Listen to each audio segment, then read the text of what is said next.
পর্যায়ে প্রধান অতিথির বক্তব্য রাখছেন জনাব ডক্টর শফিকুর রহমান।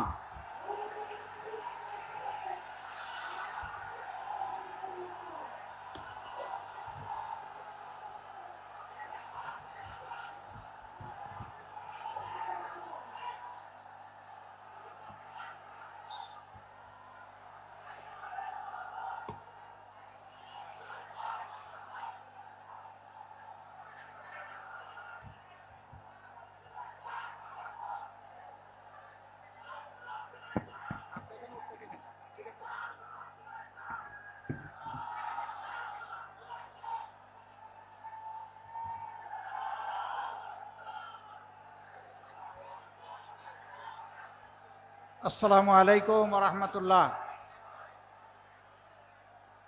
মনে হলো যেন কাজ হলো না। আসসালামু আলাইকুম রহমতুল্লাহ। মাশাআল্লাহ, এবার কাজ হয়েছে। প্রিয় গাজীপুরবাসী, কেমন আছেন আপনারা? গাজীপুর হারতে জানে না, শুধুই জিততে জানে, এই জন্য এটা গাজীপুর। ইনশাআল্লাহ গাজীপুর আগামীতেও জিতবে। অন্যায়ের বিরুদ্ধে, দুর্নীতির বিরুদ্ধে, চাঁদাবাজির বিরুদ্ধে, সামাজিক সন্ত্রাসের বিরুদ্ধে, মামলাবাজির বিরুদ্ধে। আসুন দেখি গাজীপুরের 5টি আসনে 11 দলীয় নির্বাচনী ঐক্যবদ্ধ বাংলাদেশের 5 জন প্রার্থী, নরসিংদীরও একজন প্রার্থী এখানে আছেন। তাদের সমর্থনে এবং আগামী 12 তারিখ একই সাথে গণভোটকে সামনে রেখে আজকের এই নির্বাচনী জনসভার সম্মানিত সভাপতি, সভামঞ্চে বসা 11 দলের কেন্দ্রীয় শীর্ষ নেতৃবৃন্দ, স্থানীয় নেতৃবৃন্দ, শহীদ পরিবারের গর্বিত সদস্যবৃন্দ, জুলাইয়ের যোদ্ধাবৃন্দ, প্রিয় গাজীপুরবাসী ভাই ও বোনেরা, প্রশাসনের এবং বিভিন্ন বাহিনীর সম্মানিত ব্যক্তিবর্গ, সাংবাদিক বন্ধুগণ,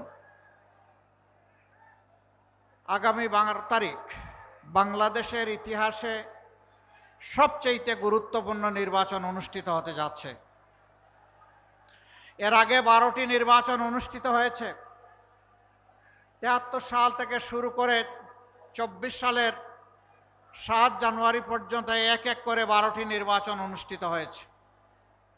আর বছর আমরা পার করেছি 54টি। স্বাধীনতার পরে এই 54 বছরেও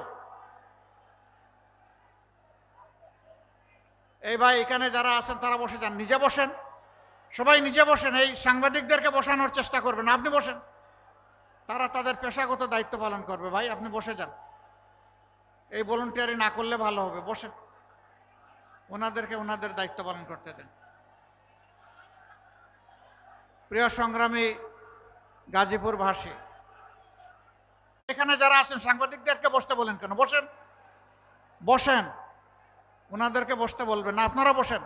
শ্রোতা হয়ে যারা আসছেন তারা বসেন, একজনও দাঁড়ায় থাকবেন না, এখানে বসেন। সম্মানিত ভাইরা, আমরা 54 বছর এক এক করে পার করেছি। এই 54 বছরে দেশ এবং জাতির কোনো উন্নয়ন হয় নাই, একথা আমি কখনো বলি নাই, বলবো না। উন্নয়ন হয়েছে 2 ধরনের, একটা জনগণের আর একটা রাজনৈতিক নেতাকর্মীর। জনগণের উন্নয়নটা করতে গিয়ে রোডের বদলে বাঁশ ব্যবহার করা হয়েছে, সিমেন্টের বদলে ছাই ব্যবহার করা হয়েছে। জনগণের উন্নয়নটা করতে গিয়ে বাংলাদেশ থেকে 28 লক্ষ কোটি টাকা শুধু 15.5 বছরে বিদেশে পাচার করা হয়েছে। দেশের বুকে মাটির নিচে কত বস্তা আছে তা আমরা জানি না। এই 54 বছরে বহু দলের রাজনৈতিক নেতা নেত্রীরা দেশ পরিচালনা করেছেন। তারা যখন প্রথম ক্ষমতায় বসেছেন, তারা যে পরিমাণ সম্পদশালী ছিলেন, 5 বছর, 10 বছর, 15 বছর পরে এই সম্পদ 700-800 গুণ বেড়ে গেছে।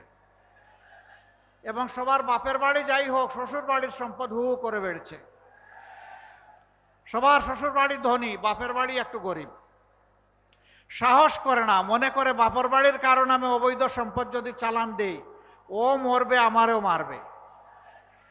এই জন্য শাশুড়ি, শ্বশুর, ননস, তারপরে এইরকম যারা আছে, জেঠু, শালা, শালিকা, শালার বউ, বউয়ের বাচ্চা, সবগুলোর নামে সম্পদ করেছে। এক সময় ওরা আবার বলে যে এই সম্পদ তো তোমার না, বিপদের সময় পাহারা দিয়েছি, এখন তুমি কে? তোমাকে আমি চিনি না, সম্পদ এটা আমার। তখন অনেকে আবার আত্মহত্যা করে, অনেকে আবার পাবনায় গিয়ে আশ্রয় নেয়, অনেকে মনের দুঃখে দেশ ছেড়ে চলে যায়, ববগুড়ে হয়ে ঘুরায়, আর অনেকে দেশ ছাড়তে গিয়ে কলাপাতার উপরেও শুয়ে থাকে। সেই ঘটনা ঘটে নাই বাংলাদেশে? ঘটেছে। আবার অনেকে খালে বিলে ছোট্ট নৌকাতে পালাতে গিয়ে একসাথে জুড়ায় জুড়ায়ও ধরা পড়েছে। এত বেজ্জতির জীবন, এটি কোনো মানুষের জীবন হতে পারে না। যারা মানুষের সম্পদ চুরি করে, আল্লাহ তাদের উপর থেকে প্রতিশোধ গ্রহণ করেন। এটি হচ্ছে খোদাই প্রতিশোধ। এই জন্য দফায় দফায় তারা লাঞ্ছিত হয়েছে। প্রিয় গাজীপুরবাসী, কথা আজকে বেশি বলবো না, এই মাঠেই কথা বলে গেছি কিছুদিন আগে। এটি একটি সত্যিকার অর্থের শিল্প এলাকা। পুরা গাজীপুরটাই এখন শিল্প এলাকায় পরিণত হয়েছে। কিন্তু সমস্যা এখানে সীমাহীন। শিল্প যেখানে থাকবে, পরিকল্পনাও সেখানে থাকবে, শৃঙ্খলা সেখানে থাকবে, কাজ সেখানে থাকবে, উন্নয়ন সেখানে থাকবে, নিরাপত্তা সেখানে থাকবে। এই শিল্প এলাকায় কমপক্ষে 40 লক্ষ কর্মচারী কর্মকর্তা কাজ করেন, কিন্তু তাদের জীবনে না আছে নিরাপত্তা, না আছে শৃঙ্খলা, না আছে তাদের একটু স্বাস্থ্য সেবা পাওয়ার কোনো অধিকার। আমরা আপনাদেরকে ইনশাআল্লাহ বলে যাচ্ছি, ইনসাফের বাংলাদেশ যদি কায়েম হয় আপনাদের বুথে 13 তারিখ থেকে, তাহলে আর আপনাদের উপর বেইনসাফি করা হবে না ইনশাআল্লাহ।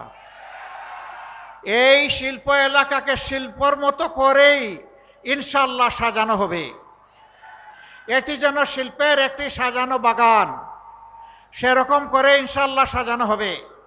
আমার শ্রমিক ভাই বোনেরা, বিশেষ করে গার্মেন্টস শ্রমিক যারা, আমি মাঝে মধ্যে হুট করে কিছু গার্মেন্টসে আমি ঢুকে যাই বাস্তব অবস্থাটা দেখানোর জন্য। কোনো সময় জানাইয়া আসি, কোনো সময় না জানাইয়াও ঢুকি বাস্তবে অবস্থা দেখার জন্য। বহুবিধ সমস্যা, সকল মালিকের দৃষ্টিভঙ্গি সমান নয়। অনেকে সম্মানের সাথে তার শ্রমিকদেরকে রেখেছেন, এ সংখ্যাটা বড় কম। বেশিরভাগ ক্ষেত্রে শ্রমিকদের সম্মান দেওয়া হয় না, বিশেষ করে মাদেরকে সম্মান দেওয়াই হয় না। তাদের সেখানে বেতন বৈষম্য আছে, পুরুষের এক ধরনের, মহিলাদের আরেক ধরনের, কাজ কিন্তু সমান। এই সমস্ত বৈষম্যকে আমরা সমান করে ফেলবো ইনশাআল্লাহ। এই ক্ষেত্রে বৈষম্য রাখবো না। মাদের জন্য আমরা ঘোষণা করেছি অন্তত 2 থেকে 2.5 বছর, যেই সময়টা গর্ভবতী অবস্থায়, এরপরে বাচ্চা দুনিয়াতে আসার পরে বুকের দুধ বাচ্চাকে খাওয়াতে হয়, সেই সময় ইনশাআল্লাহ পর্যায়ক্রমে প্রথমে সরকারি থেকে শুরু হবে, তারপরে বেসরকারিতে যাবে। মায়েরা কাজ করবেন দৈনিক 5 ঘন্টা, বাকি 3 ঘন্টা তার বাচ্চাকে সময় দেবেন, এটা বাচ্চার অধিকার। অনেকে বলে এটা কেমন কথা, ওদের তো আয় রোজগার কমে যাবে। অবশ্যই কমবে না, বাকি 3 ঘন্টার স্যালারি দিবে সরকার, সমাজসেবা অধিদপ্তর। এটি সরকারের নৈতিক দায়িত্ব, দিতে হবে।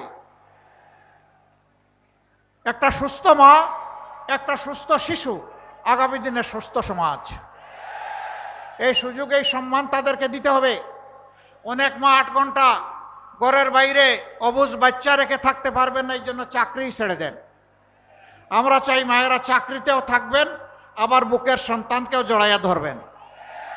শুধু তাই না, শিল্প এলাকায় আমরা সংখ্যা নির্ধারণ করে দিব যে এত সংখ্যক মহিলা থাকলে সেখানে অবশ্যই তাদের বাচ্চাদের জন্য ডে কেয়ার সেন্টার থাকতে হবে।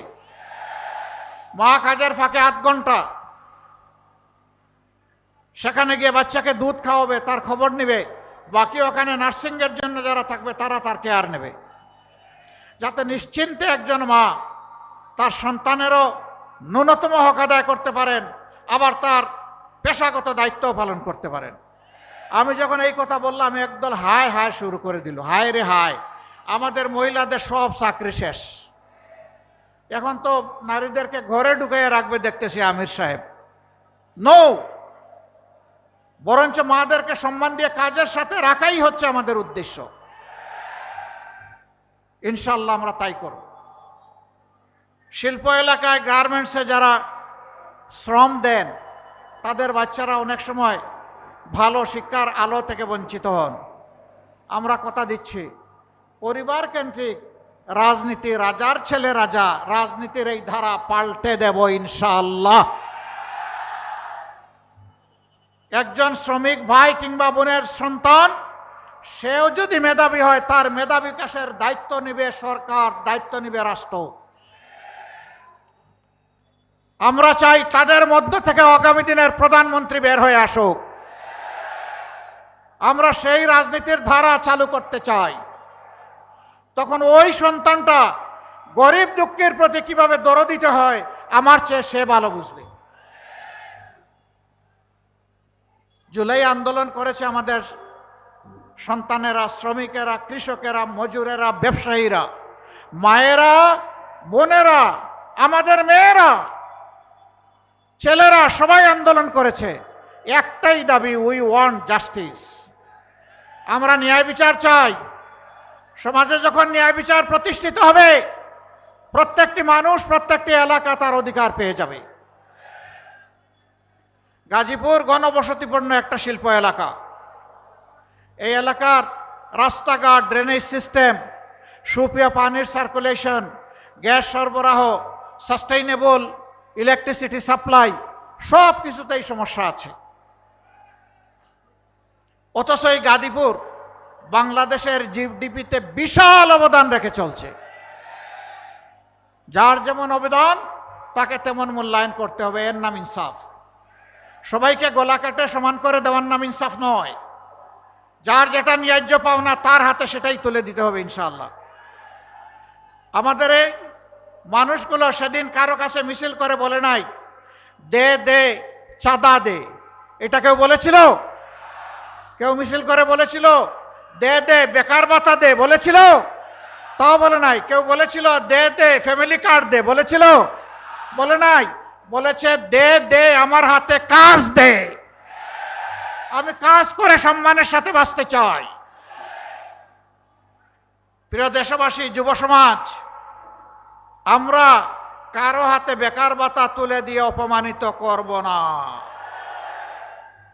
আমরা সুশিক্ষা এবং প্রশিক্ষণ দিয়ে প্রত্যেকটি তরুণ তরুণী, যুবক যুবতীর হাতকে, সক্ষম মানুষের হাতকে আমরা দেশ গড়ার কারিগরের হাত বানাবো ইনশাআল্লাহ।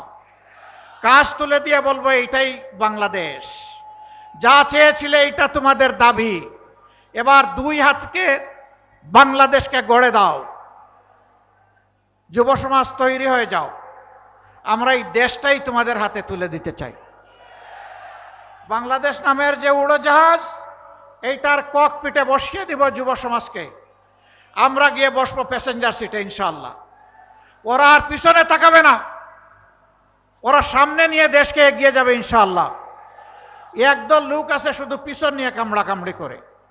এদের স্বভাবটা চিংড়ি মাছের মতো। চিংড়ি মাছ দৌড়াইতে শুরু করলে শুধু পিছনের দিকে যায়। আমরা তো মানব জাতি, আমরা পিছনে দৌড়াবো কেন? আমরা দেশ নিয়ে সামনের দিকে দৌড়াবো ইনশাআল্লাহ। আরেক দল আছে, এখন জনগণের উত্থান, তাদের অধিকারের পক্ষে আপোষহীন মনোভাব এবং ইনসাফের পক্ষে গণজাগরণ দেখে তারা দিশাহারা হয়ে গেছে। এখন দিশাহারা হয়ে মায়েদের গায়ে হাত দিয়ে দেয়। আরে এরা কোন প্রজাতি? মানুষ তো মায়ের গায়ে হাত দিতে পারে না। আমরা এদেরকে অনুরোধ করি, সাবধান, কোনো মায়ের গায়ে হাত দিবা না। দয়া করে তোমার মাকে আগে সম্মান করতে শেখো। তুমি যদি তোমার মাকে সম্মান করতে পারো, বাংলাদেশের 9 কোটি মাকেও সম্মান করতে পারবা। যদি তুমি সম্মান করো, তোমাকেও স্যালিউট। আর তুমি যদি আর হাত বাড়াও, মনে রাখবা মায়ের সন্তানেরা আগুন হয়ে জ্বলে উঠবে। এ কাজ করবা না, এ কাজ করবা না। যারা মাদেরকে সম্মান করতে পারে না, আল্লাহ তাদেরকে সম্মানিত করেন না, আল্লাহ তাদেরকে অপদস্থ করেন। আমরা আমাদের মায়েদের সম্মান কারো কাছে বন্ধক রাখবো না, কোনো কিছুর বিনিময়ে না। জীবন দিব, কিন্তু আমার মায়ের সম্মান নিয়ে কাউকে আর টান দিতে দেব না। আমি এই কথাগুলা বলি, এই জন্য এখন আমার পিছনে লেগে গেছে। আমি তোমাদেরকে পাত্তা দেই? আমি আল্লাহ ছাড়া কাউকে ভয় করি? আমি আল্লাহকে ভয় করি, আর আমার বিবেক নিয়ে আমি চলি। তোমরা যা পারো করো, ওগুলার জবাব দেওয়ার মতো সময়ও আমার হাতে নাই। করতে থাকো, পড়েও কামড়াও, কামড়া কামড়ি করো, ওখানেই থাকো। প্রিয় গাজীপুরবাসী, ইনশাআল্লাহ গাজীপুরের কিছু ন্যায্য দাবি আছে। আমি দেখেছি এখানে 60টা দাবি আমার কাছে দেওয়া হয়েছে। আমি কথা দিচ্ছি, ইনসাফের পক্ষে আপনারা রায় দিন।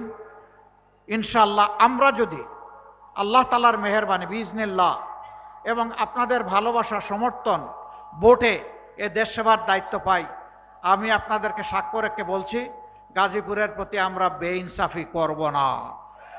দাবি সবগুলা সঙ্গত। রেল ক্রসিং এর উপর ওভারপাস, এটা কোনো ম্যাটার না। ইন্টেনশন থাকলে 6 মাসে এটা সমাধান করা সম্ভব। ট্যাক্সই একটা ওভারপাস করে ফেলা সম্ভব।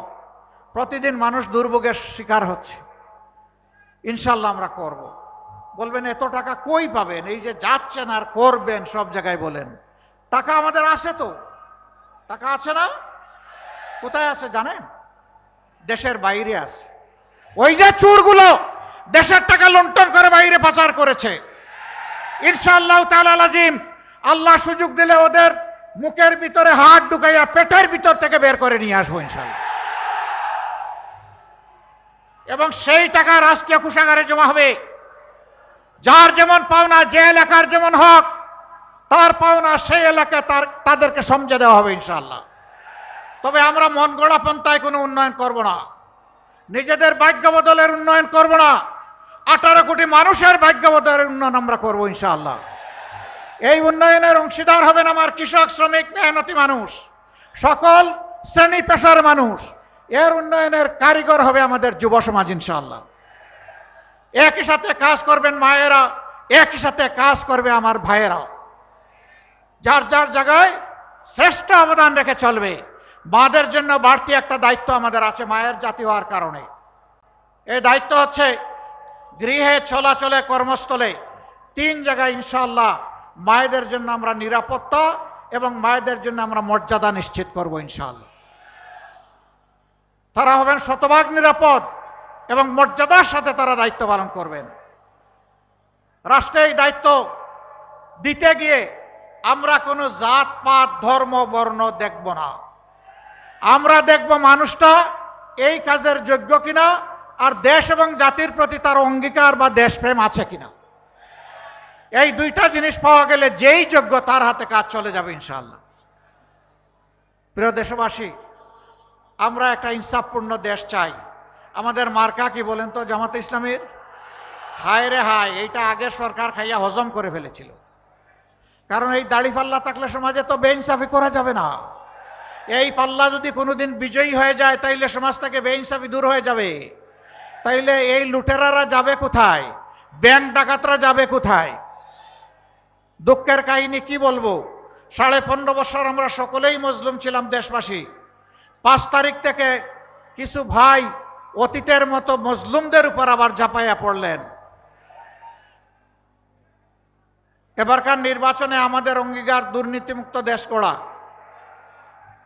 আরেকটা দলেরও নেতৃবৃন্দ বলতেছেন তারাও দুর্নীতিমুক্ত দেশ গড়বেন। ভালো কথা, চ্যারিটি স্টার্টস ফ্রম হোম। ভালো কাজ নিজের ঘর থেকে শুরু করতে হয়, সেটার প্রমাণ আগে দেন। 49 জন ঋণ খেলাপি যাদেরকে বগলের নিচে নিয়ে নির্বাচন করছেন, আগে তাদেরটা বাতিল ঘোষণা করেন। যদি সাহসিকতার সাথে এটা করতে পারেন, জনগণ কিছুটা বিশ্বাস করবে, হ্যাঁ ওনাদের সদিচ্ছা আছে। আর যদি ঋণ খেলাপিদেরকে বগলের তলে রাইকা বলেন যে আমরা দুর্নীতিমুক্ত দেশ গড়ব, তাহলে বিষয়টা এমন হবে যে আপনারা যা বলেন তা করেন না, আর যা করেন তা বলেন না। আমরা ওইটা চাই না। দেশবাসী সবাইকে জানে চিনে, কিছু মানুষ মাথা গরম হয়ে গেছে। গাজীপুরে চৈত্র মাস, তাই না?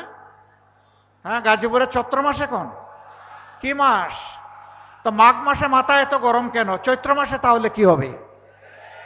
এখানে হামলা, ওখানে হামলা, এখানে আগুন দেয়, ওখানে মানুষ খুন করে, শেষ পর্যন্ত কাউকে না পাইলে নিজেরটাই খুন করে। এ কি রে ভাই? Morning shows the day. তারা ক্ষমতায় গেলে কি করবে এখনই জাতিকে জানাই দিচ্ছে। একটা মানুষ নিরাপদে বাংলাদেশে থাকতে পারবে না, একজন ব্যবসায়ী নিরাপদে ব্যবসা করতে পারবে না, একজন শ্রমিক নিরাপদে রাস্তায় চলাচল করতে পারবে না, একজন কৃষক সে শান্তিতে তার মাঠে ফসল ফলাতে পারবে না। এরা সবার শান্তি তছনছ করে দেবে। এই অশান্তির বিপক্ষে আমাদের শান্তির আওয়াজ, দুর্নীতির বিরুদ্ধে আমাদের সততার আওয়াজ, বেকারত্বের বিরুদ্ধে আমাদের কাজের আওয়াজ, লুটপাটের বিরুদ্ধে আমাদের রাষ্ট্রের সম্পদের পাহারাদারি করার আওয়াজ। আমরা 11টা দল এক হয়েছি। আপনারা থাকবেন আমাদের সাথে ইনশাআল্লাহ? বলবেন যে আমরা তো আপনাদেরই লোক। হ্যাঁ, আমরা মনে করি সারা দেশের মানুষই আমাদের লোক। আমি স্পষ্ট ঘোষণা দিচ্ছি, বারবার দিতে থাকবো, আমি জামাতে ইসলামের বিজয় চাই না, আমি চাই দেশের 18 কোটি মানুষের বিজয়। 18 কোটি মানুষের বিজয় হলে এর অংশীদার হব আমরা সবাই ইনশাআল্লাহ। ভাই বোনেরা, আমরা কোনো দলীয়, কোনো পারিবারিক, কোনো গোষ্ঠীগত সরকার আর এই দেশে দেখতে চাই না। এরা আমাদের 12টা বাজিয়েছে, এরা দেশে বারবার ফ্যাসিবাদ উপহার দিয়েছে, এরা আমাদের ব্যাংক ডাকাতি করেছে, শেয়ার মার্কেট লুট করেছে, দুর্নীতির মহারাজ্যে পরিণত করেছে। ওই শাসন আমরা আর দেখতে চাই না। এখন চাই জনগণের শাসন, এখন চাই ঐক্যের শাসন, এখন চাই ঐক্যবদ্ধ বাংলাদেশ।